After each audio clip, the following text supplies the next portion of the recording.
sure, everyone wants to break through the noise, but I realize the bigger problem is they don't know how to break through the noise because they don't understand their buyers and the problems that they're struggling with. Like, you can't figure out how to break through the noise unless you understand what's going on here. Why should these people care about me? How can I make their lives better? The Industrial Growth Institute podcast connects you with the big thinkers, makers, and subject matter experts across all aspects of an integrated B2B industrial revenue growth function. From strategy, board oversight and transactions, through all the phases of manufacturing marketing, the complexities of industrial sales, and the nuances of marketing and sales technology and customer experience, I speak with guests who bring insights, innovative perspectives, best practices, and twists on traditional approaches. Each episode explores high-level thinking and in-the-weeds actionable tactics. If you enjoyed these discussions, then please help me out by liking and sharing the podcast, and especially by leaving a comment and giving a review. So with no further ado, let's jump into this episode.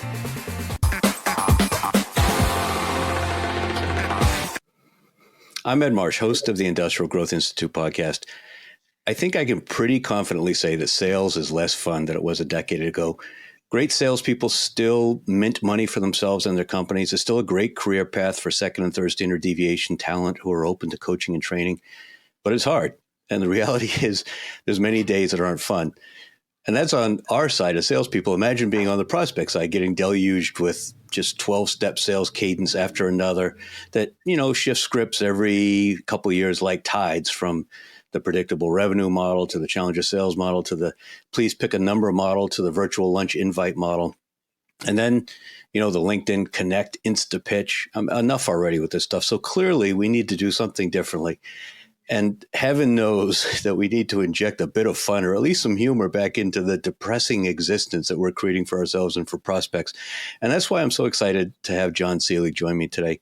He's a stand-up comic, so I feel like I ought to be telling you to put your hands together for him. But instead, like our prospecting, first I'll give a stiff corporate speak intro and then turn it over to him to tell you more about himself. Jon's a graduate of McGill and McMaster Universities. He's got degrees in marketing and business. He kind of eased his way into the business world in the late 90s with a variety of marketing and consulting jobs, and then eventually ended up spending 12 years in enterprise sales, selling Oracle ERP. So he definitely empathizes. He's not talking about sales in the abstract. But then he realized he'd had enough, or couldn't maybe jump out of immediately, but he decided to begin pursuing his dream as a stand-up comic. He was doing sales and comedy in parallel and claims to have realized there's a lot of overlap. I'm interested to hear more about that today. Along the way, he took a detour running a comedy travel business, and today he works with sales and marketing teams on trying to help them understand why it's important and how to execute injecting humor into their messaging. So I'm really excited to chat with Jon. I'm a bit nervous. I worry I may be like the guy, the moron that sits in the front row at the show and ends up wishing he'd stayed home after he's the butt of the jokes all along. But hopefully Jon will take it easy on me. So anyway, I'm thrilled to welcome Jon Selig as he talks today. And makes you cringe or chuckle either way. Just think about colleagues who should hear his message, hear what he has to say. Please share the episode with them. Give us a like, even give us a 5-star review. So with that, welcome, Jon. Thanks for joining me. Thank you for having me. I just want to clarify one thing. That was a great intro. You even corrected course when you said he's a stand-up comedian. No, but you kind of got to the real meat, which is, I sold technology for a really long time. But my dream was not to become a comedian. I did not get into comedy to become a full-time comedian. My only dream in getting in that I wanted to fulfill by getting into comedy was never having to sell software again. And I'm living that dream right now. So it's really good to be here, Ed. Yeah, except vicariously, you're helping others sell software. So I'm not sure you've completely escaped it. But there was no doubt that introduction was still kind of more corporate speak than it ought to be. So take us through your career progression, a little bit more detail. You just offered a clarification, but give us some more context so that for the rest of the conversation, I think it's going to be much more meaningful if everyone understands really what you've done. Yeah, I ended up in sales because I wasn't good at anything else. And I had done a lot of kind of organizing and even cold calling and door-to-door sales in my younger years. And I had an MBA at that point, and I didn't really fit into any box. I wasn't some pure marketer, and I wanted to be in marketing back in those days as probably I didn't even know the role copywriter existed. I thought, you had to, I was the kind of guy who was good at strategizing and coming up with broader ideas that some artistic people can implement. And I was even part of an inter-university advertising competition team. And we won the competition, and it was all based on, I came up with this slogan, Bell Canada, the big phone people. It was all about marketing Bell to small business. And I came up with this slogan, Bell works at home for you. And for whatever reason, our team went with it, and we won the competition. And we were promised, I guess you can call them internships at a local advertising agency. And that turned out to be a bit of a sham. They interviewed like one person or 5 of us. I won't get into those reasons, but, and then I was applying for advertising jobs, and they said, do you have a portfolio? I'm like, what portfolio? What do you mean? And I'm like, well, can you show us your scrapbook of your graphic designs? I'm like, no, I'm not a graphic designer. I don't do that stuff. Well, you can be an account manager and kind of organize stuff. I'm like, no, I want to be the person who brainstorms creative ideas that will work well in advertising. And at that age, that role didn't seem to exist given my skills and my background. So I ended up bouncing around. Like I did my MBA at a really young age, and then worked in the .com bubble / bust. And then I didn't know what the hell I was doing with my life. And lo and behold, one day I saw an ad for job ad for business development consultants needed at this tiny startup called Oracle. And I said, oh man, I have an MBA. I have a Bachelor of Commerce. I can take this business to the next level with my development consulting skills. And I applied, and I showed up, and, they said you needed an MBA to apply. I showed up hoping to, meet the person who's going to be my boss like the next day. And that did happen. Actually, that did happen. But there was also like 30 other people there for a group interview. Like they were like, it was a cattle call, I guess you can say, rotating us around. We had to interview with other people, with various people. And the bottom line was we also had to make a presentation. We had to prepare a presentation on some business that we were familiar with. And I chose a friend's business. And I didn't get called to interview at first, but they said, you're going to go present to this random guy. And I got up there and I delivered the presentation of a friend's business. And I said, do you have any questions? He says, I don't really know what you just said, but you're going to fit in fine around here. And he was my boss. He became my boss. I got a call the next day. They made it sound like it was going to be like a long process. I did go through some interviews at that point. It felt like a formality. Immediately after I spoke with my boss, like he was keen. He was like, I want this guy. And the job, turned out to be cold calling. And they kind of told us that in the brief intro spiel. I actually almost walked out. They used the term telemarketing. And I was like, I'm not going to be a telemarketer. But something said stay. And it sounded like, look, it was an environment in the early 2000s where there was some challenges, kind of like we're having now, at least in tech. And I felt, you know what? Things are rocky out there. To go work for some startup is dicey. You're going to be out of work within 3 to 6 months, no matter what. Just stay here. It's stable. It's a big company. They seem to have a plan. It's a clear job. Pick up the phone, make 40 dials, book meetings for field sales executives who are looking for net new ERP deals. And they're going to train me all the time. And I said, you know what?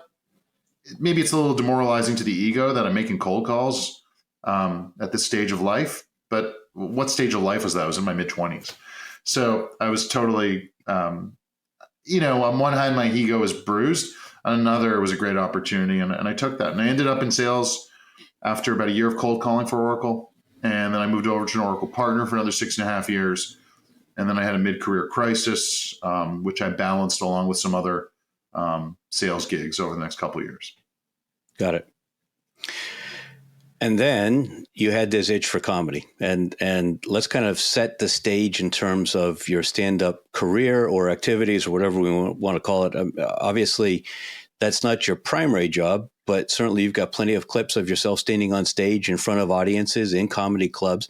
So let's talk about content creation, because That's a topic that runs through many of my conversations. And industrial companies often just cringe when they hear content. First of all, what does that mean? And how do they do it? And nobody's got time, and they don't want to reveal their secrets and everything else. So let's not worry about any of that for right now. But let's talk about how you create a show. Does inspiration strike? Or do you sit still for 12 hours and just sweat it out? What do you know? I mean, what percent falls flat when you try it? And how long do you have to rehearse? How many reps in order to get it to deliver correctly? Give us all the nitty gritty. I mean, it sounds like a sexy profession, but I'm sure there's a lot more work than we realize. Yeah, so it's really funny. So my business name is Comedy Writing for Revenue Teams, and people go, "Oh man, I love improv." And I'm like, you didn't read one of the 4 words in there, which is writing. And the whole idea is that stand-up comedians, we're not making it up as we go along. We get up there. Our goal is to make it look like we're talking off the top of our heads, but it's all scripted and it's crafted and it's been honed and refined. And there's been a lot of failure en route to that Netflix special that you're watching, where people in the audience are laughing every 15 seconds. There's a lot of uncomfortable silence to get there. So, to put together, like when you start out in comedy, they tell you, you like doing it, whether it's going well or whether it's not going well. Nobody likes it when it's not going well. But when you get those first few laughs, you're like, oh, I'm ready to do a big show now. Even if it's just 5 minutes, I can handle like a real crowd. And, they say to you, well, look, you're brand new, so you're not going to be ready. But we advise you to try and work on 5 good minutes. Just put together 5 strong minutes that you can use to, we use the word showcase. It's really audition for a booker of a bigger show or a club. And, every laugh, let's bring this back to sales. Every time someone laughs, or every joke that you have or bit that you have that gets consistent laughs, I call that like a closed deal. Like 90% of the audience laughs 90% of the time. That's money. Right. Like that goes into your set, because your goal is to build as many consecutive laughs as you can without a long break where people's faces light up, but not because they're having a good time, but because they're on their phones. Like when we're bombing, we see that blue light go off from the stage, right? All around, all throughout the audience. So, but you do have to get up there, and it's kind of like figuring out your sales pitch. It's like, what am I going to deliver to this audience that they're going to relate to, understand, accept, give me an emotional reaction in return for accepting it as payment, and then give me more of their time and attention. And you have to figure out continuously, like, is this idea that I have, which I think people will like, is this palatable to them? And can I make it funny enough for them to pay me in terms of laughs? So you got to do a lot of open mics. You got to do a lot of sets. You got to bomb. Everyone, I think a lot of people know that by now. It's like, yeah, you got to bomb. And there were open mics that I would go to where it's like, I don't really care if I make any of these people laugh. I just need to get this idea out. I need to record it. I need to go back and listen to it. And sometimes you're doing an open mic for 5 people at a dive bar on a Sunday night. And that's where I go and try stuff. And you know what? If one of 5 of them kind of even chuckles or smiles at my idea, no matter how badly the other 4 took it, I'm like, there's something there, because that one person saw what I was going for. Now I have to go move the puzzle pieces around, do some edits and shorten and maybe punch it up and represent it somewhere else and see how that goes. And sometimes you abandon stuff, and sometimes the good stuff just keeps getting better every set and makes its way into your main set. So how much of it do you think is content and how much is delivery? Look, confidence goes a long way in comedy. I think Dane Cook is a comedian that I never cared for, but I think he sold things really well. Like, he was really confident. He had a bravado. And so delivery is huge, obviously. And I've watched some people with really brilliant jokes get no laughs because they have no confidence. They have no swagger. They have no timing, so to speak. So you need to balance both, because at the end of the day on stage, whether you want to be or not, you're a character. Mm-hmm. They don't know you. And you have to sort of like educate them on who you are and what you're all about. And your body language and your tone and your delivery is all part of that. All right. And so back to the original question, those key ideas, those that you then say, there's something here, I want to begin to work it in. Are those things that just strike you out of the blue, or are they things that you really have to work hard to birth over time? So I think a comedian's superpower, and I'm not claiming to have any superpowers here, is that we're observant and that we understand what's odd in society, what's incongruent, where are these moments that cause other people to react a certain way. And again, like, have a unique take on something that's strange to us that other people will see. And that sometimes those moments happen and they're lightning and you just capture them. And, either it used to be a notebook back in the day. We all have notes apps on our phones. I document those things right out of the gate. And then you sort of like just get the idea down. I like to come back and look at it a little later and then just stare at it through fresh eyes and figure out what else can I add to this? Is this funny on its own? Or do I need to like now get the comedic muscles working a little bit to dress this up a little bit more? So look, some people are naturally like, I don't consider myself really naturally funny. I'm not the life of the party. I'm not that person who's just, saying things off the cuff. That's getting everyone to crack up. But that's not really my style. I'm more of a, that's interesting. I'm going to get that down on paper and mold that into something that suits my voice and my take. So every comedian's different. But two things that jump out of what you talked about. Number one is you talk about the process of refining and rehearsing and role playing and practicing the lines or whatever you call them. I'm thinking of salespeople. Salespeople have to rehearse relentlessly. Good sales managers run role plays until people are sick of doing role plays, and that's how they get better. It's doing reps.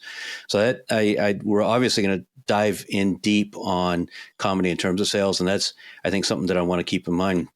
The second thing about what you were saying really goes to the point that often in the industrial space, people say, "Oh, I got writer's block," as though they just need to somehow expect that this divine vision is going to descend upon them, and then suddenly they'll be able to grind out some kind of an article. The point, what I'm hearing you say is, yeah, it's great if you have those inspirations, but there's a process that you can sit down and you can ask questions, you can understand what's happening in a market, you can look for those incongruities, as you called it, and then you can begin to build material around it. And so even if nobody leaps out of bed in the morning excited about trying to write jokes, you can still come up with the material. Is that fair? Look, it depends how introspective people are. Right. I'll give three recommendations the way people can start to write. Forget even being funny. Number one is journal. Just dump, and if you're a salesperson, just maybe journal about your professional life. What clients did you talk to? What questions came up? What questions did you fail to ask? What went right? What went wrong? Who else was on the call? How did you react to that? What were the big objections? Like maybe just document it all. Whether you're a comedian or a salesperson, documenting it will just help you kind of like internalize it all, let's face it. And then figure out, well, what from this do I want to work on? Mm-hmm. And let's talk about it more as a professional salesperson.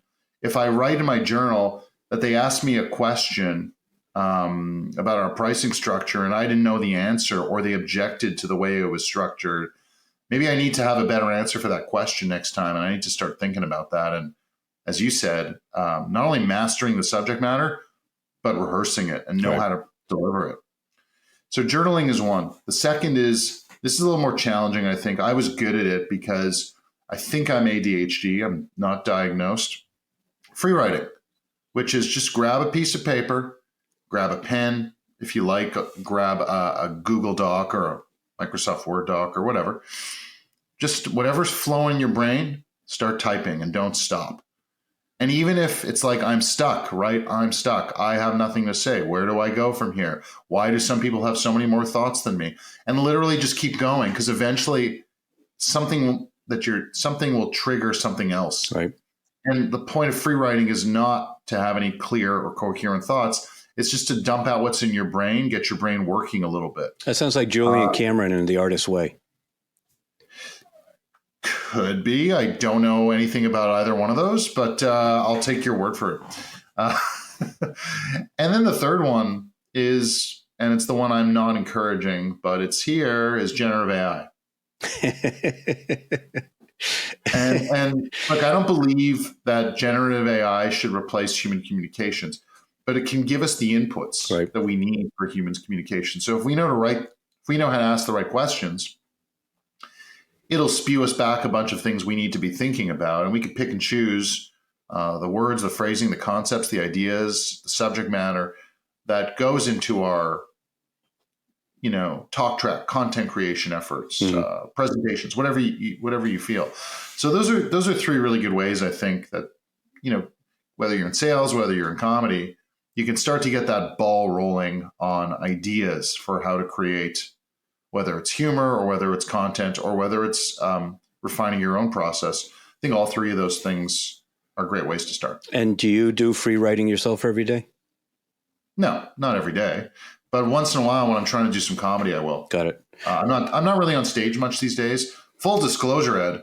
But like when I'm more about, like, I have the ideas. I'm able to, because most people will see something in life that's odd or bizarre and like, oh, that was odd or bizarre. Whereas I'm the guy who's capturing on his phone and trying to capture like everything I saw. Right.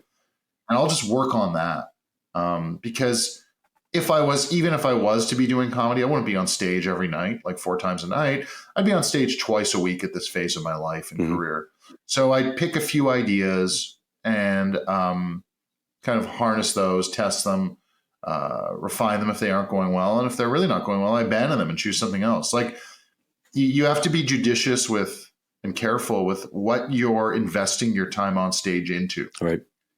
Because you get 5, 7, 10 minutes. You don't have the whole night to, hey, I got these 90 ideas I want to run by this crowd and see what you're good.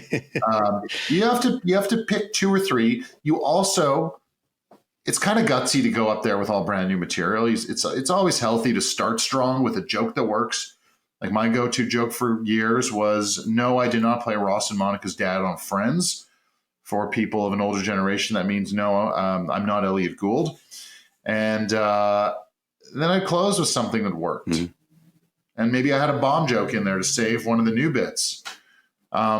Because you can't just bomb for 5 minutes. Like, after a certain point in your time on stage, you don't have it in you to just say, I'm getting up there and I'm getting no laughs because I want to go through these 5 minutes. It feels like you're cheating people who are investing their time. Right. So that leaves like probably 3 minutes for new ideas. And, each that probably means 2, maybe 3 new ideas in that 3 minutes. Okay. You're Canadian. You're in Montreal. Is there a difference between American and Canadian senses of humor? Yeah, I would say so. In what way? Look, I'm in Quebec, and it's a totally different part. It's different than Montreal. It's sort of like saying, do people in New York have a different sense of humor than people in Mississippi? Do people in New York have a sense of humor? I would say so. I think they have great senses of humor. Do people in the New England era have that? Not have a sense of humor, because I do believe they do. I think everybody has a sense of humor. But do people in I don't know, the interior of California have the same sense of humor as people from New England? And the answer is, yeah, they can both laugh at some things, but they might find other things different. So here in Canada, look, we're a little drier. We have a bit more of our nation has a bit more British heritage still baked into us. And there's a bit of that drier sarcasm. We're a little more low-key with how we present and speak and tell jokes, kind of thing. I would say that's the big difference. That's, we also laugh at some of the same dumb things that you guys do. Something's universal. Right. I recently interviewed Carol Mahoney for this podcast, and she discussed her book, Buyer for Selling. And in that book, she referenced a study on the topic of humor in sales written by 3 other folks from Montreal as well. And I don't hear a lot about this topic in general. So my question is it purely random that there's this, that I've just encountered this cell of interest in it in Montreal, or is there something in the water up there or the ice or whatever that really stimulates the topic? This has been pontificated upon for a really long time. Look, Montreal, it's our first year where we're not having the Just for Laughs festival, and that was the big festival in comedy for a long time. It's we'll see if it comes back, but it's gone for this year, and we won't get into that. Look, we're indoors a lot because of the cold weather. We get to observe America also. Mm-hmm. We all grew up on American television. Like we have Canadian television, but we're watching, I mean, when I was growing up, I was watching ABC, NBC, CBS. We didn't have Fox for quite a while here, but we're absorbing American culture. And that's sometimes our lens into the world. But at the same time, we're like, well, we're not them. So that could be a big part of things. And in Quebec and Montreal alone, like we're different than the rest of Canada. So obviously we're a bilingual society. I mean, I don't know if people in Quebec have a monopoly on this topic. I mean, I've seen some other stuff on it, but I mean, I think it just goes without saying that people like to buy from people that they trust, mm-hmm. but they also, to trust them, need to like them. Like you don't have to like the person you buy from, but it certainly helps. Yeah, and trust, I think, is definitely a theme that we're gonna dig into coming up here soon. Just kind of wrapping up on the comedy piece. When you do get up on stage, are you nervous beforehand? Yeah, I mean, but you're not nervous where you have stage fright and you can't do it. But you there's a million things that go up that go through your head as you're waiting for them to call your name. Because I might go into a show with a certain agenda of what I want to talk about and the bits I want to deliver, the order I want to deliver them in. And then I'll get there and I'll watch the opening salvos where the MC warms up the crowd and asks them who's visiting from out of town or who's here as a couple, or kind of look at them and you see they're younger or older. And I'll look at my jokes. I'm like, oh, no, that one won't work because these people are from out of town. This one won't work because they're a little older and they might not get some pop culture reference I want to make. And you sort of like, while you have the time, whether you're up first or fifth or whatever, you have to rejig your set and then reprogram your brain a little bit. And that's what makes me nervous. Got it. I'm not too nervous to go up there and fail, although it's not what you want to do, unless it's, again, you're working on some new material. You sort of have to embrace the failure that's going to happen. But yeah, I mean, if you're not nervous, it means you don't care. It's cliche, but it's true. Yeah, it is absolutely true. How did you mash? I don't completely understand mashing together travel and comedy. How did you make that work? What was the idea behind that? Well, maybe it's a good segue to all the stuff we're going to talk to you about sales. At the end of the day, that we have all kinds of demographics in society, and thanks to the internet, it's easier than ever to produce a comedy show that caters to a certain demographic. So for the longest time, there's comedy shows for this cultural group or this religious group. There's shows for superhero fans. Like tonight, it's all jokes about superheroes or pro wrestling or Star Wars or the cooking show. Like we've moved there. When I used to travel quite a bit and backpack and stuff like that. And when I started doing comedy, I'm like, it'd be really cool if I could do comedy down here in these beachy communities, kind of for all the travelers who speak English. Like if you're in a beach town, there's like a couple of things tonight. There's three things you could do on any given night. You could get drunk, you can watch a bad Bob Marley cover band, or you could do both of those things at once. And so I said, let's bring some different kind of entertainment. And originally it was just sort of like, I want to perform outside of Montreal. I want to travel. And I would put these shows together. I'd team up with nonprofits down there who would market the shows, not so much to travelers, but to expat communities who were living down there. And it became a great fundraising vehicle. And at the end of the day, people who travel or people who live abroad, they all have similar sensibilities. And you can create a certain kind of humor for them. Right. And I mean, every destination lends to different kinds of humor that everyone appreciates. So I'm not going to tell you this business made me rich, because it was a little bit ahead of its time, and it didn't succeed. It wasn't predicated upon selling tickets where I saw the money. I was probably 4 years too early with a lot of things, without really the social media expertise to get it done properly. But yeah, I just felt it'd be really cool to create this virtual comedy club that people who are traveling in any major destination could go, oh, a comedy abroad show that was my company, Comedy Abroad. A comedy abroad show is happening, and we're going to go see it because it's going to be something good. We'll meet some other travelers or expats, and it was a little too ambitious, let's just say. Got it.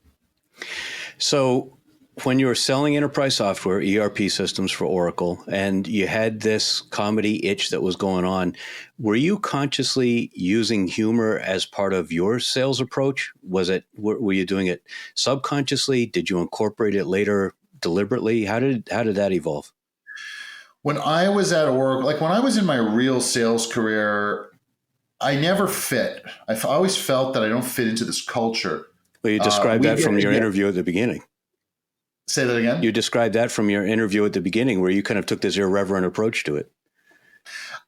I just remember going to certain like meetings and going, God, everyone takes this stuff so seriously. And it's like, it's my job. I'm not, maybe some people like money more than I do, as evidenced by the fact that I went into comedy. But like, I just was like, I don't want to spend my life worrying about, does this CIO have the right dashboards and, ETL tools they need to populate their reports and suck data out from data sources and get the data cleansed. And I was like, look, it's kind of cool on a certain level, intellectual level, but to talk like, I was like, I've never been a CIO. I've never been a CFO. I've never been a CEO. And here I am, and I've never used this stuff. I've never built anything with this stuff. And here I am, I'm telling you, ours is the greatest. It's better than the other companies. I've never used the other company stuff either. And there was something like I don't like this term, but I guess I'm starting to come around to it, imposter syndrome. Mm-hmm. Like, who am I to be telling these people how to run their business? And so I always was like a little bit, I looked how buttoned up and serious some of the reps I worked with were. And I'd be like, I can't be these guys. Like, I never had like stock humor that I used, but I was always a friendly, self-deprecating guy. Like, I'm just here to help, and I'll get you the right resources. So I wouldn't say I used a comedic approach when I started, but I will share where the idea of what I do today first cropped up. I was on a demo for global financial consolidation software. Ed, you've lit up with joy. Just as, I could just tell how excited you were with each syllable that I was delivering there. I think you might have even fallen asleep while I said it. And I had a sales engineer, pre-sales engineer, who would do the demo. He was a financial expert. He was dry. He was boring. He had an accent that was a little monotone. And I remember like my role in these demos, and this was a virtual demo before that was even normal. My role was to kind of synthesize the findings from our discovery, what the big pain points they told us they wanted to solve were. Let them just give a reminder of who we are, even though they're a customer and they know who we are. But more importantly, to say, hey, you told us that A, B, and C were big problems in your global financial consolidation process. We're going to show you over the next 60 minutes how Oracle addresses those three. And I mean, you've told us you're good with the quote, and that it's within your budgetary range. If we show you those three things, is there any reason why you wouldn't sign with us today? So that's my role. And once the demo starts and he starts guiding them on the screen through the financial consolidation process, again, it's so painful to say even, I sort of like tune out a little bit. I drift off. Like, you have your ear to the ground a little bit to just make sure that nothing's going wrong or you don't have to interject. But at one point he told them this joke. Like I heard the laugh really. And I don't even remember what the joke was, but he told them a joke about global financial consolidation. They all laughed. So this is like a controller and a CFO and a VP of finance on the call. And they're all laughing. I was like, wow, he must have said that off the top of his head.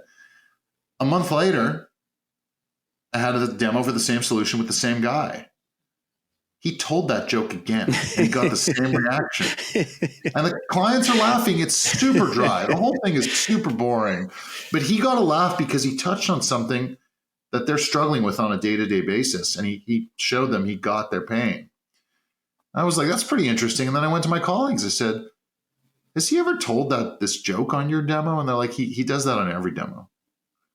And that's when I first realized that like selling can have moments of joy, but more importantly, you don't need to deviate from the subject matter, right, to elicit those moments of joy and empathy. Right. So that's where I was like, you could write jokes about, and then when I started doing comedy, again, shows for different ethnic groups, shows for superhero nerds, shows for Star Wars, you could write a joke about, manufacturing challenges. You can write a joke about the technology, how the product roadmap in manufacturing software is stalled. You can write a joke to make any point you want, sure, to any type of audience. So that's the evolution of all this. And my understanding is that you really jumped into software as you've developed this business model to help companies develop and incorporate humor. You knew software, you'd been in software. That was kind of the first place you went. But I think lately you've been diversifying them. We are in touch because you're looking more at manufacturing and industrial. And I hope I'm not going to embarrass myself. I think we had a conversation recently about how you've even been focusing on dentists. Was that you, or is that somebody else I was talking to about something completely different? No, that's me. I've listened. Tech has not been the healthiest economy the last couple of years. It feels like it was always a bizarre world. Like it was skyrocketing when the rest of the world was struggling, and now the rest of the world feels like it's coming back and it's struggling. So, I've targeted. I've headed to a lot of trade shows to just try and network and meet people. I see the badges on the wall behind you. It looks like you've barely got any time in your office at home. Yeah, exactly. A lot of conferences, a lot of trade shows over the last several years, and I like going to trade shows. I like doing things in person versus this is great and all, but there's something about being in a live setting that we always took for granted. Sure.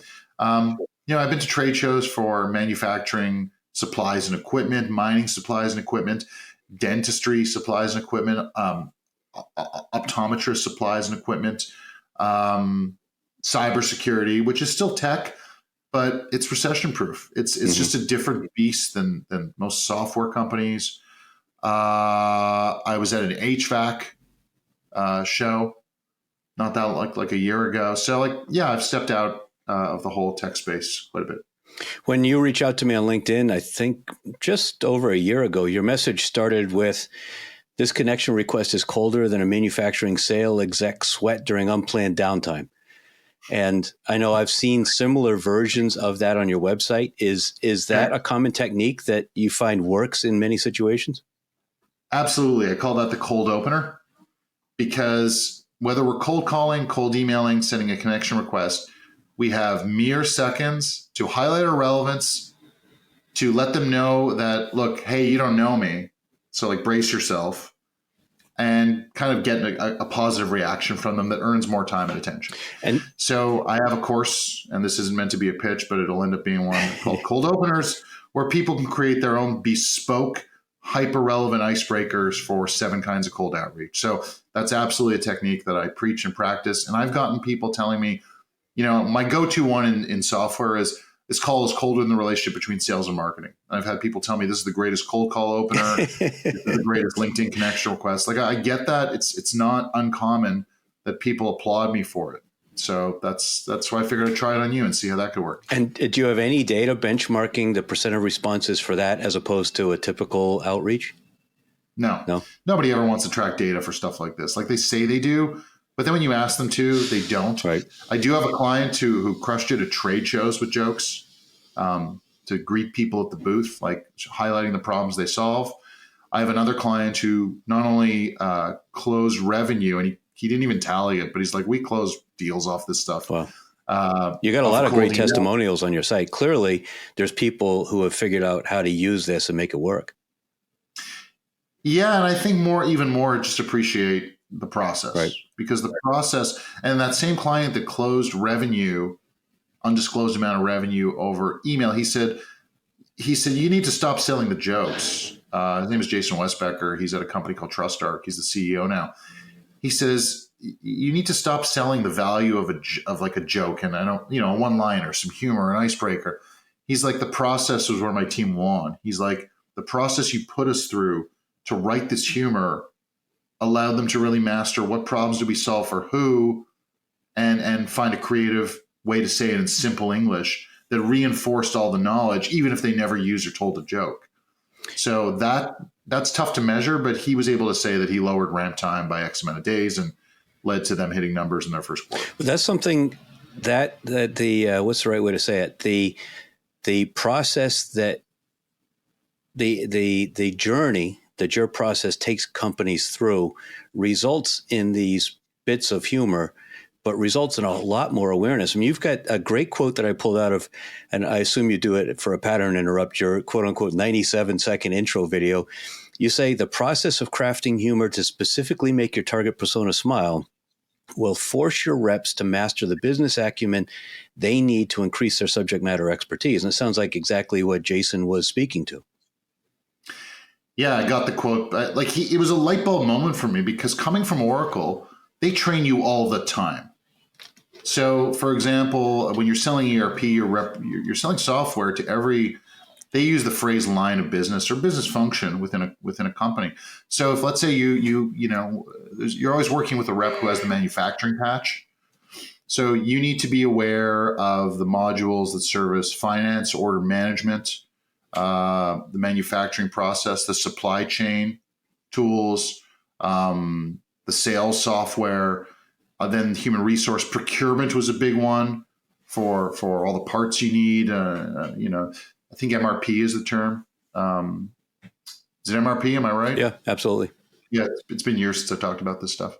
And so that's a lot of like siloed business knowledge you need to have a meaningful conversation with a company.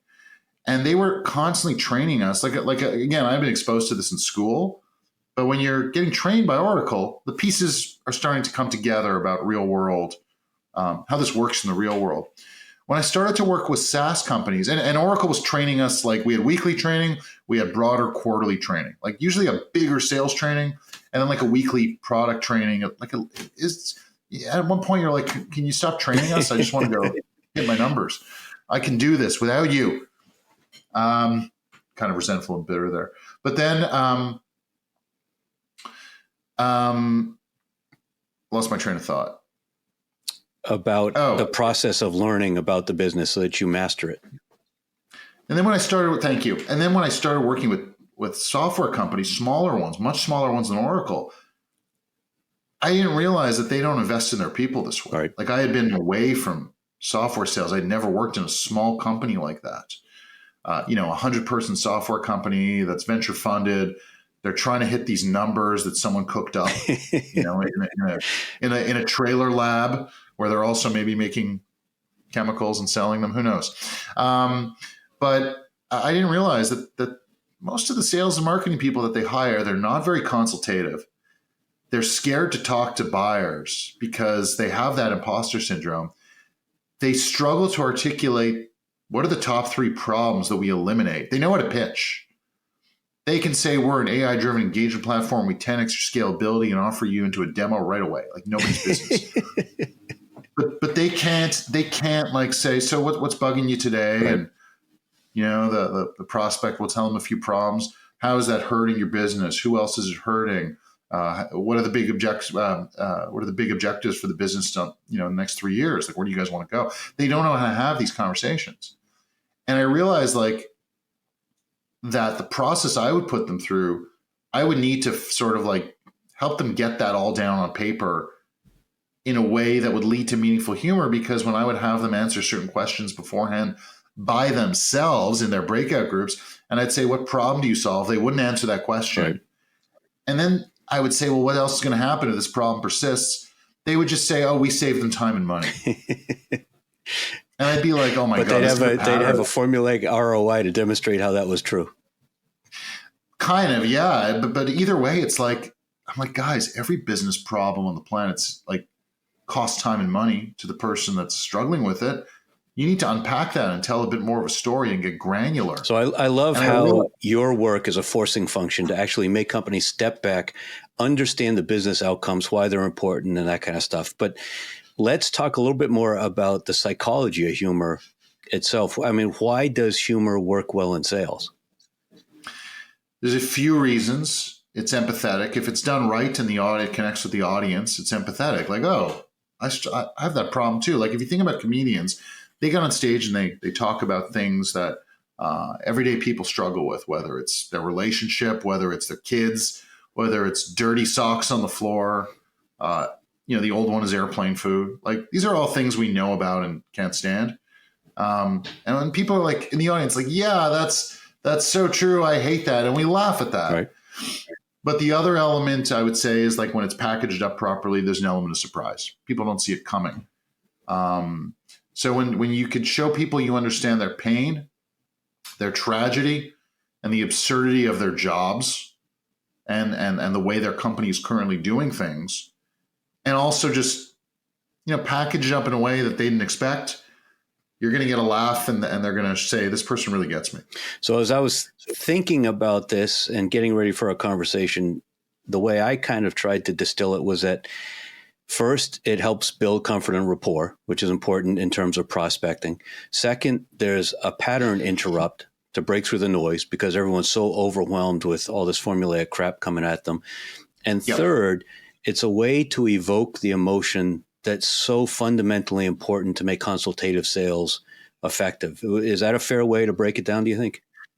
These are things that I really talked about when I started. And as I've been in this business now for 7 years, like, you're still correct. That's all correct. That's actually probably the most important stuff. Breaks through the noise, demonstrate that you understand their challenge, that empathy. There was something else you said in there. The pattern interrupt. Absolutely, because so many traditional sales methodology guys, they teach you like these stock like ways to open, which everyone's doing it. Right. Like, hey, I know I caught you out of the blue. Can I have 27 seconds of your time to tell you if the reason my call? Like everyone's doing that. That was supposedly the pattern interrupt, but now that's just the pattern. So we need to cut through the noise. We need to be different and we need to be relevant and we need to do it fast, especially when we're strictly talking about the use case of prospecting. So that, thank you for reminding me because that's at the top of it all. And of course, if I can make you laugh, you're going to like me. Right. If I can make you laugh about a problem that, I am struggling, you're not only going to like me, but you're going to trust me. And then I have credibility. But you said you talked about that stuff at the beginning. I sensed there was but I don't anymore because something, and instead I talk about this. Because you know what? It's like when you're a solopreneur, and this is just me being vulnerable, when you're a solopreneur, you're always trying to find the magic bullet for what's going to resonate with your target market. And I realized that, sure, everyone wants to break through the noise, at least in tech. But I realized the bigger problem is they don't know how to break through the noise because they don't understand their buyers and the problems that they're struggling with. Right. Like you can't figure out how to break through the noise in a meaningful way unless you understand what's going on here. Right. Why should these people care about me? How can I make their lives better? So I now use kind of everything up to the joke. Sure, our mission is to write some jokes, but I'm more focused that they absorb everything else, the subject matter, how to just speak comfortably, ditch the buzzwords.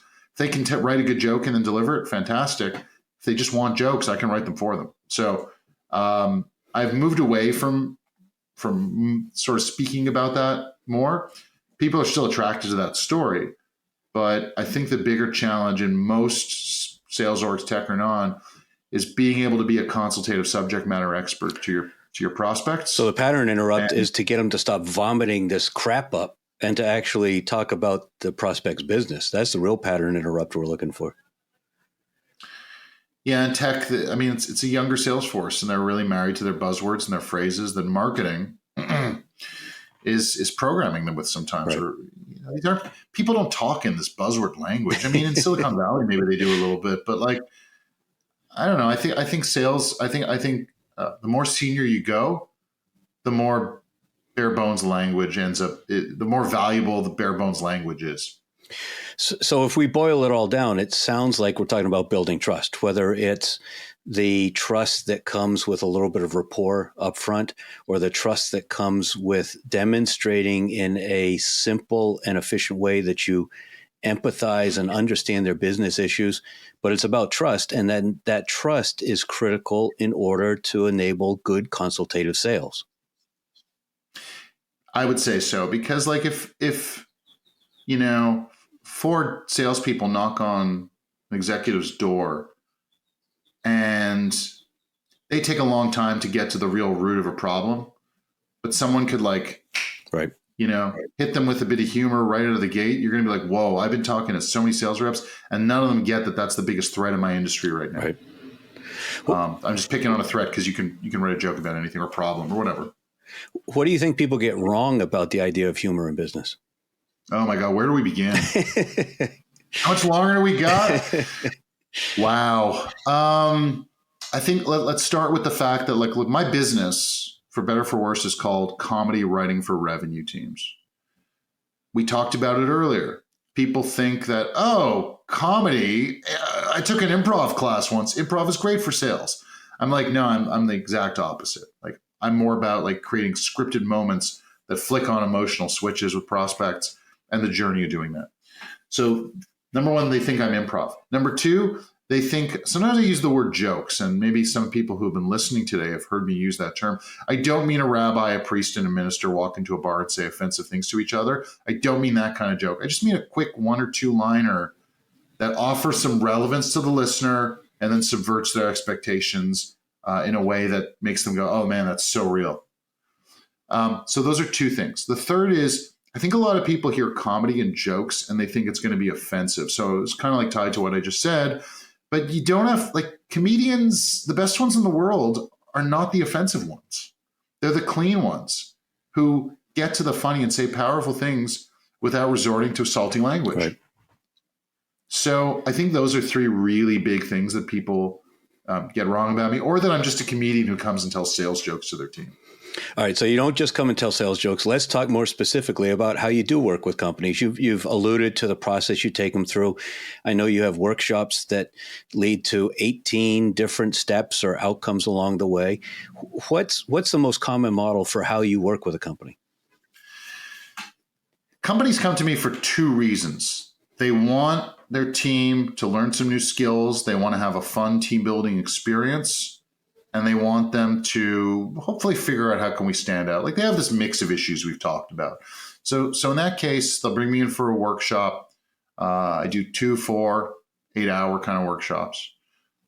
Just depends on what they want to accomplish, what their challenges are, and how much they want to invest in their people and in me. Does it have to be in person, or can you do them by Zoom?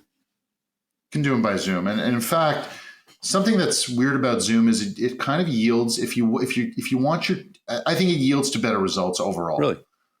Yeah, because how often do we go to a workshop that takes place in a linear time frame, 2, 4, 8 hours, and we learn so much and we just go and we implement it? I think that's really rare. I think learning happens over time and reinforcement and building block approach. Because everything I teach is a building block approach where, all right, guys, we're going to get the truth down on paper. Let's just master what problems are we solving? What are the impacts of not solving it? Who's affected?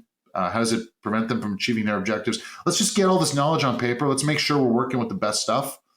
And then let's try and go through a process to convert some of this stuff into something funny that makes a powerful point. And to do it all in one day is a lot. Doing that first part's a lot for many of these companies that just recite this litany of technical details about what they sell. Simply backing up and thinking about it from the customer perspective is a huge accomplishment. That's not easily done in any time frame. You know what? When I started this, I would just leave it to them to do it, and then I realized their answers were garbage. And so I started to granted, it was a bit of a kismet because I was booked to do a gig. I'll name drop, for Canon Solutions America right before the pandemic. And they were bringing reps from all around the country. So I was like, I think I don't know why I had the idea, but I'm like, I need to facilitate their pre-work. So I got in a Zoom call with each breakout group of 4 or 5 people. I guide them through questions, and I realize there's a lot of good debate that comes up. Mm-hmm. And some people were like, "Well, that's not that important. That doesn't happen." I've seen that once. This other impact is really the bigger issue that most of my clients avoid. And they started to learn from each other through that tribal knowledge sharing. Right. And that led to the starting point for them writing their jokes, which they did a 5-hour workshop on site. It went pretty well. Like, they got up there and they delivered jokes. We have an open mic at the end where they have to literally get up there. I MC it. Neat. So I think that over time, though, like, the pandemic showed me how no one wants to stare at a screen for 8 hours. Right. So we do like 1.5 hour sessions over a period of time. And I would challenge them, like, to think about things in between sessions. And some did it. Most didn't, but some did. And I like to say that in every workshop, there's always like 20% of the people are like, I get what this guy's doing, and this is mind blowing, and I love this. Yeah, sure. There's a Pareto distribution like everything in life. Yeah, exactly. And there's 20% of people who are like, I'm naturally funny. I don't need this. He can't teach me anything. I'm like, all right. And there's a whole group of people in the middle who are like getting bits and pieces from it, that they're working to their sales game. And like I said, there's that 20% who's like, we wrote a joke. I'm using this. I'm going to work it into my prospecting, my demos, my presentations, you name it. And they make it their own, and they even want to work on them in their own time. So that's a workshop. But the other time companies call me is they need messaging that breaks through the noise, whether it's for cold outreach, whether it's for trade show booth engagement, whether it's for building out content for social media. And they'll call me, and I have an offer called Humor as a Service, which is me being consultant. I understand what points you want to press upon who. Choose a persona, choose a couple of points. Give me access to about 6 or 7 or 8 of your subject matter experts. I'll facilitate a few group calls, ask them all the questions, and then I'll go write them 20 to 30 jokes and help them adapt them to their particular needs. Do you need them for cold emails? Do you want training on how to use these jokes for engaging visitors to your trade show booth versus saying, hey, can I scan your badge, or do you want some swag, or what brings you here today? Tell them a joke. Tell them a joke about, you want to hear a joke about supply chain challenges in 2020-24. All right, what do you got?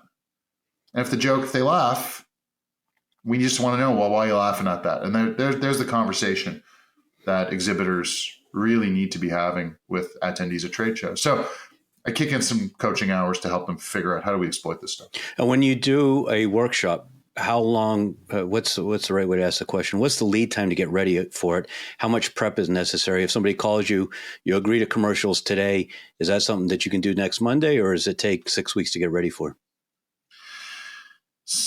Not 6 weeks and not next Monday. Okay. Look, I have one workshop called Cold Openers, which is meant to be an out of the box, no pre-work kind of thing. I still like to facilitate pre-work.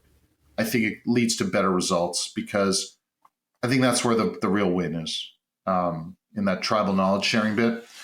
So I like, if someone calls me up with 2 weeks notice, shouldn't be a problem to schedule, to get the breakout groups organized. And I don't want to see 5 junior reps in a breakout group. I don't want to see 5 senior ones. I want the junior ones learning from the senior ones. And sometimes the junior ones bring more creativity to the game too. So it's like a symbiotic relationship. Yeah, they don't have necessarily all the head trash that interferes with their listening to what buyers are saying.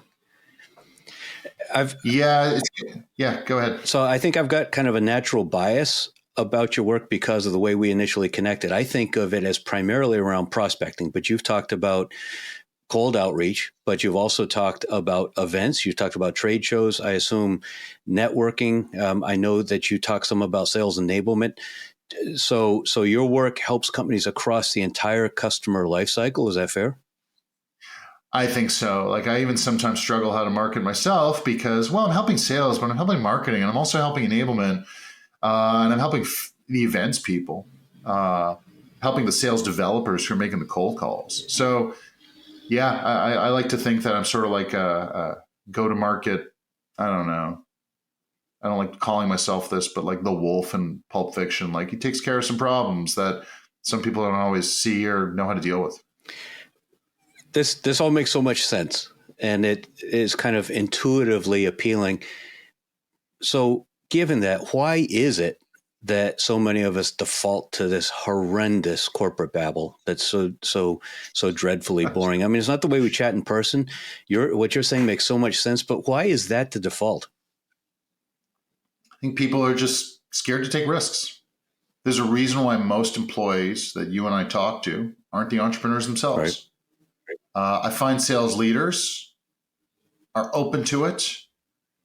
As you move down the food chain, people like marketing. Marketing is surprising. Marketing is like so scared to take risks. Right. They're very conservative. Enablement sometimes gets it. Sometimes they don't. You talk to a longtime salesperson, they're like, yeah, you need some personality in this game. Like, it's usually the leadership who gets it because they've been there. But you also get some uptight leaders who are like, we sell very serious stuff and our customers are very serious people and we can't afford to make jokes about their problems. I'm like, get over yourself. Like, I think like there was one kid who watched me on a webinar. Like, he wasn't even a client. He took what I said, he wrote some humor, and he was selling. I've had 2 instances where they sell to cybersecurity professionals. They created memes, they created jokes, and he's like, this worked like a charm. I was trying to get a hold of this guy for a long time, and he got back to me finally. Well, and I'll deal with like senior leadership, and they're like, cybersecurity is not a laughing matter. I'm like, do you really think that these people who work in cybersecurity, that's all they're doing is like, it's their job. Right. They still go to sleep and watch Star Wars. And I'm generalizing now, but like, they still have fun in life and they take their job seriously. But for them, it's not life or death the way your sales number is for you. So stop being so scared to try something new and a little different. And just remember that the people you sell to are just that. They're people. So cybersecurity people do other stuff for fun in life. I've got the sense that your brain is probably racing all the time. It's probably just the way that you're built. That's my sense. And I don't want to promulgate any of the tropes about how you're a hockey fan. So let me ask you, what do you do for fun and how do you turn your mind off? Oh, it never turns off. No, that's for sure. Like, you know this, when you're a solopreneur, there's always something to work on.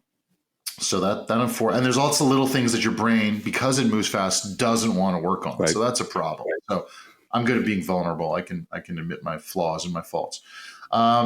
Hockey is not a priority for me these days. It hasn't been since the Montreal Canadiens started to stink in the late 90s or something like that. How do I spend my time? I mean, I collect vinyl and I love to go to record stores, and I even like shopping for it and looking for it, so hunting for it. Out of your collection then, how'd you pick the one you got on the wall behind you? Oh, that was way before I started. I even had a record player. Like, I only bought a turntable about 2 years ago. But I wanted some albums because it's great art. So there we go. I wanted some albums of artists I like to be on my wall because I've always been a music guy. And what do I need a picture of some impressionist? I don't know. I'm not even some postmodern pot of flowers when there's perfectly good art that represents another kind of art form I love. So you didn't put together your COVID bookcase like so many people did. No, I put together my COVID Netflix list and blazed through it. Yeah. I listened to you and Andy Paul on the Ring DNA Sales Enablement podcast, and you emphasize the importance of practice. Delivery matters, rehearsal, coaching, role playing. I find that there's a lack of role playing and coaching and accountability with most sales managers and their teams. So when you do a workshop, how do you make sure that after you do that improv block at the end, that this stuff actually sticks? So no improv. Let's just make sure we know that. Wrong term. Sorry. That's okay. They're gonna work on some. I challenge each breakout group to write 5 to 10 jokes. I teach them a few formulas for jokes because jokes are formulas. I just want to make that clear. Like, you know, that this call is colder than blank. It's a formula. And we just have to find the formula that works for us. So I like them getting up there and delivering their jokes. And again, like, I don't think most people are going to use this stuff in a deliberate way when it's done. I don't expect them to. When I started, I thought more would. They don't. And that's why I talk about the process more. I think there's a couple that will always grab it for cold calls and use it, that cold openers approach.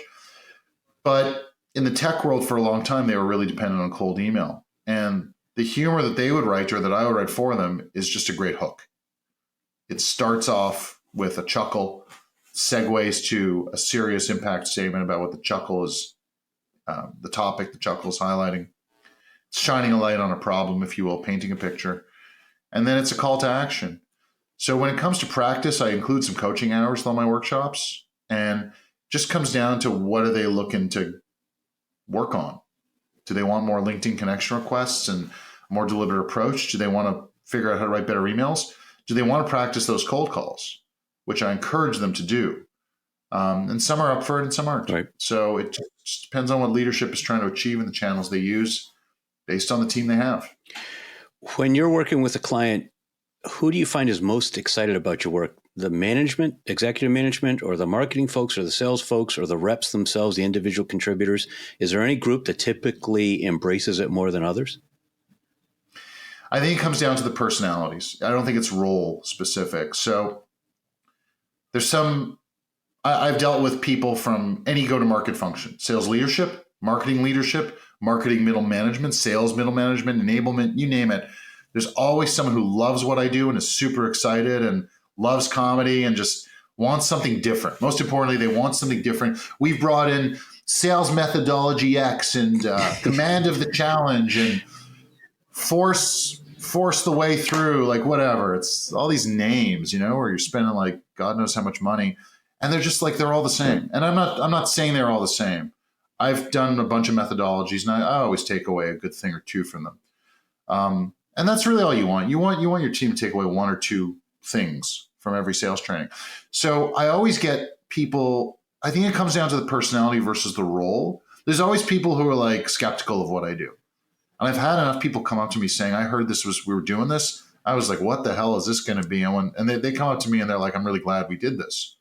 Because they'll never, this might tie up a lot of points that we're trying to, or we've been discussing. When you're watching a comedian up there, you have most people have no appreciation for the journey they took to get up there and make you laugh. Right.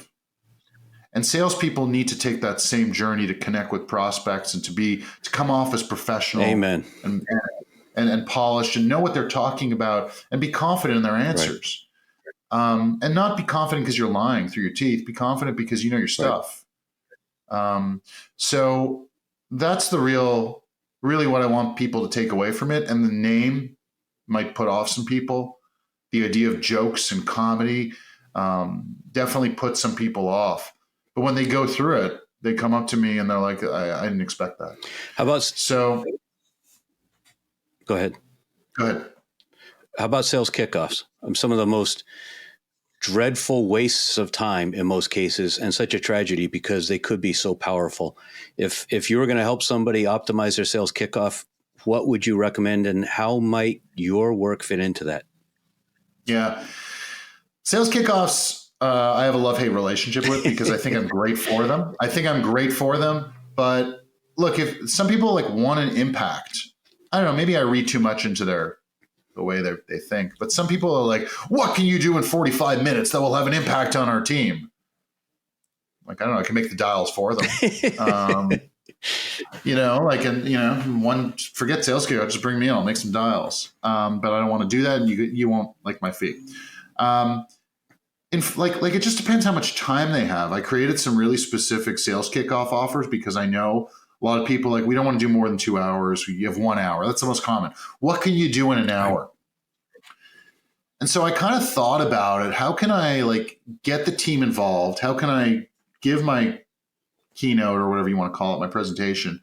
How can I show them how humor really can be a powerful way to show your prospects you get their challenges and their pains and the pains which you could solve for them. So I have this offer called it's called the SKO comedy show. So the sales kickoff comedy show. And what it is I ask management if they're booking me out far in advance, give me 5 to 10 people who will go through my workshop virtually in the weeks leading up to sales kickoff. They're going to write some jokes. I'm going to write some jokes about, again, points we wish to impress upon our target persona. So let's say it's a vice president of manufacturing. Let's say it's a head of procurement. We sell to those people. We're going to write jokes that highlight our value and the problems we solve to that specific group of people. I'm going to give my keynote, and then I'm going to MC a show where I bring up those 5 to 10 people, and they have to deliver jokes. Then I'll deliver some jokes that I write. So it's kind of like, it's like a little show that we put on at the end, and it's meant to get some people involved. People love to do stuff for their peers. And the right people are going to be like, I want to go through this, because not everyone wants to go through what I put them through. Some people are like, I don't want to write a joke. I don't know how to do that. Sure. I don't need to do that. Right. And that's fine. I don't want to work with those people. I want to work with the ones who are like, I need new tools. I force them to practice. We definitely do some delivery in advance. And one thing to answer your question about practice, I could never have gotten better at stand-up if I didn't practice. And also if I didn't listen to my video recordings, watch and listen to my video recordings and be failing. Right. And a lot of comedians are like, I can't do that. I can't watch myself when I fail. I'm like, then don't. Right. But you're going to get up there and make the same mistakes over and over. And I've watched a lot. One of my topics when I speak to teams is, what can we learn from really bad stand-up comedians that never get booked beyond, like, they just do open mics and they never get asked to do a proper show for $20. One of the things is they don't practice. They don't reflect on their failures. And those are maybe some of the two biggest. So hopefully I answered a question which you asked a while back in a roundabout way. Yeah, absolutely. Just back to that coaching and role playing. They're so critical and it's so rarely done well. How about when you want to learn more, when you're trying to collect new ideas, not necessarily ideas for humor, but ideas about business, where do you go? What blogs, podcasts, YouTube channels? What do you follow? I'm on LinkedIn a lot. And I feel there's enough there. You get enough of a smattering of a variety. I have 15,000 connections. So I see lots of stuff that the algorithm wants to show me, of course. I realize like there's a lot of voices I'm not seeing that I would like to be seeing. I try to find out who do I need to follow so I get their content sent to me. Mm-hmm. But I would say it's LinkedIn. I find it hard to bounce around between blogs, and I got to admit, I don't really want to listen to. I listen to some podcasts on how to run my business as a solopreneur, as a speaker, coach, trainer, consultant, whatever you want to call me. Right. But I don't listen to too many sales podcasts. I'm just like, I got a lane. I know what my lane is. Sometimes I'll listen to the technology, sales technology podcasts, because they're delivery mechanisms for the art that we create, right, or the messaging. They could probably help my clients. So I try to stay abreast of sales tech. Is there a time of day you're more creative? I assume if you're doing comedy shows, sometimes you're probably working more at night rather than early in the morning. Yeah, I mean, like I mentioned, I'm not really on stage too much. I might go back to it. I just, it's sort of intrusive mentally, if you want to. It's hard to balance comedy and trying to figure out a whole other life. Right. Let's just say.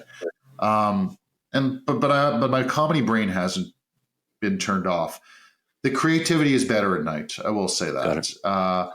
Sometimes in the morning you're struck with something and you just like drop everything you're doing. And there's no particular time, but I will say I'm probably a little bit better at night because I've taken care of my priorities during the day. Understand. All right, let's get serious as we move to wrapping up. The biggest business problem that really worries you as you look at it over the next 5 years. You're talking globally? In whatever context you want to answer. I think the biggest problem is already one that we're hopefully aware of, is that people are more and more addicted to their screens. Human communication is less of a priority, but it's more important than ever as a result. Right. And I think there's a whole generation, and I hate sounding like the old guy in the room, but there's definitely a whole generation of kids who have grown up on screens and they don't know how to have conversations. And these are the people that are getting hired into sales roles. And if you don't know how to have a real conversation, you don't know how to go network. What does this mean? Right. Like, it just means more screen time for everybody. Right. Everyone will just bury their heads in the sand. I did an event with Zoho CRM a few years ago where I would deliver my training and workshop, and people were invited to come network and have a drink and some food beforehand. These were all salespeople. We'd encourage them to bring some colleagues so they could work as a group on writing a joke. But and everyone in the room could have been a prospect for everybody else except for your colleagues. But I was really disappointed to see that they all just grabbed their food and their drink and sat with their colleagues. Oh. I was like, guys, like, I'm not saying you're going to get a big deal out of this, but go introduce yourself to some people. Right. You never know who they are or who they might know in their network that could help you meet someone that can help you get to your number. Right. And it's like, it doesn't even dawn on them. They were just, end of day, free drinks, we'll have some fun. Oh. So I would say that, like, just our dependence on devices, and as a result, we crawl into our tribe. Like we recede. What's the right word? We just stick with our tribes. Mm-hmm. And I think that's what frightens me the most. All right, let's go positive now. Humor aside, what's the biggest opportunity that you think most companies are missing? Oh, hard to say. I see more of them leaning into live events again. And not necessarily trade shows, just little dinners. I actually think it's great, to tell you the truth, because for so long, at least in tech, they were so focused on volume, right, just blasting out a gazillion messages. Now they're like, let's pick 40 people who we think are really interesting to us and invite them to a nice, intimate dinner. And so I'm not the guy inventing it. I'm not saying people should do it. It's happening slowly, but I think companies are starting, at least in tech. Again, like maybe people listening are already doing this, but I think we got to get back to basis with human interaction, humor or not, right? Like, yeah, I talked to Kathleen Booth the other day, who's the CRO at Pavilion, and she said they're definitely really investing heavily in events, and exactly that kind of event that you're describing, where it's not the huge, multi-million-dollar tech extravaganza, but really intimate events where people are face-to-face and connecting and having genuine conversations.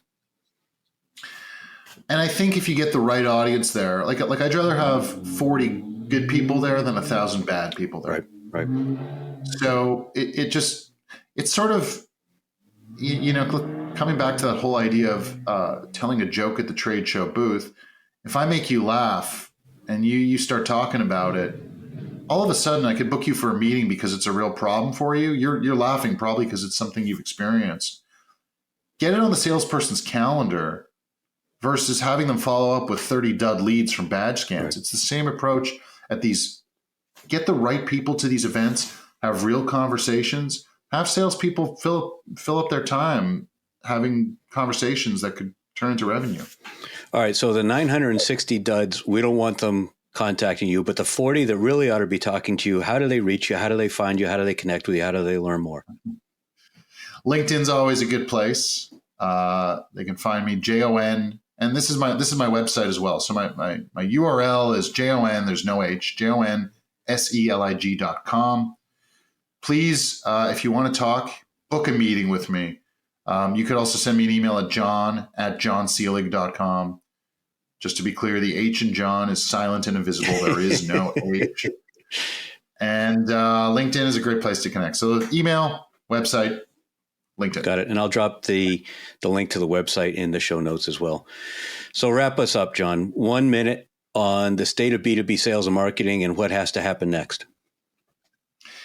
I think people just got to get back to basics, more human communication, better thought about what's going to resonate with our prospects, less buzzwords, less blasting. And I think younger sales reps in particular need to get uncomfortable with being in live situations, shaking hands, and making those cold calls too. I think cold email is kind of dead, and not dead, but like it's hard right now. I also think that personal branding is pretty important, and putting out content on LinkedIn that showcases your subject matter expertise and your personality is important. And your personality, but of course, only if your prospects are there in the first place. So that's a bit of a, I'll leave it to everybody listening to figure out if that's a good strategy for them. Right. Wow. I'm not sure what I can say to wrap this up besides just thank you, Jon. What a wonderful conversation. I would say for everyone listening, whether you're doubled over laughing or cringing when you realize how dorky most of your messaging sounds, ping Jon. And please share this podcast episode with your colleagues and with friends. Give us a like, comment on it, share your thoughts, offer a review, especially if you're feeling invigorated by this content. It would help us reach additional people. Jon, this has been wonderful. Thank you so much for joining me. Thank you for having me. It's been a great talk.